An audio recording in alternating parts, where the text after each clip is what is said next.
আচ্ছা শালীনতা মানে কি? আমি তো জানি না। আমি বলছি বাংলাদেশ শুধু মুসলিম দেশ, এখানে কি অন্য ধর্মের মানুষ নাই? অন্য ধর্মের মানুষ আছে, অন্য দেশের মানুষ আছে। খালি বাংলাদেশকে মুসলিম দেশ বইলা মানে মানে সংখ্যালঘু মানুষদের সাথে এরকম অন্যায় অবিচার করেন কেন? হ্যাঁ, এরকম উল্টাপাল্টা প্রশ্ন করেন। কি সাপোর্ট করতেছেন? অশালীন আর শালীনের আগে সংজ্ঞা দিবেন, তারপরে আমি হচ্ছে আপনার সংজ্ঞার সাথে মিল রেখে আমি তাদের পোশাক আশাক আচার আচরণ বিহেভিয়ার কথাবার্তা সবকিছু হচ্ছে মিলাবো। আপনি তো আমাকে সংজ্ঞাটাই দিতেছেন না, আমি উদাহরণটা কিভাবে মিলাবো বলেন?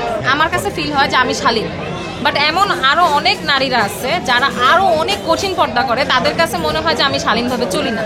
ঠিক আছে, তো এক একজনের কাছে শালীনতার ডেফিনেশন এক এক রকম। শালীনতা শুধু পোশাক আশাকে না, আচার আচরণ, কথাবার্তা, খাবার দাবার, খাওয়ার স্টাইল অনেক কিছুতেই বোঝায়। যেমন আমি মুখ খোলা অবস্থায় খাবার খাই, এমন অনেক আছে আপুরা যারা কিনা মুখ খুলে খেতে পারে না।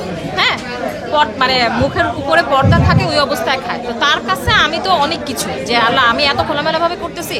সো যার মানে আমি নিজেই তো সলিড না, আমি আবার আরেকটা মানুষকে জাস্টিফাই করব কোন সাহসে বা কোন অধিকারে? আরেকজন কি ড্রেস পরছে, আরেকজন কিভাবে খাচ্ছে, কিভাবে কথা বলতেছে, কিভাবে চলাফেরা করতেছে, সেই জিনিসটা জাস্টিফাই করা বা জাজ করার রাইট আমাকে কে দিচ্ছে? কেউ কাউকে দেয় না। সো এই ধরনের কোয়েশ্চেনও করা উচিত না, এই ধরনের কোয়েশ্চেনের অ্যান্সারও একটু ডিপ্লোম্যাটিকভাবে দেওয়া উচিত।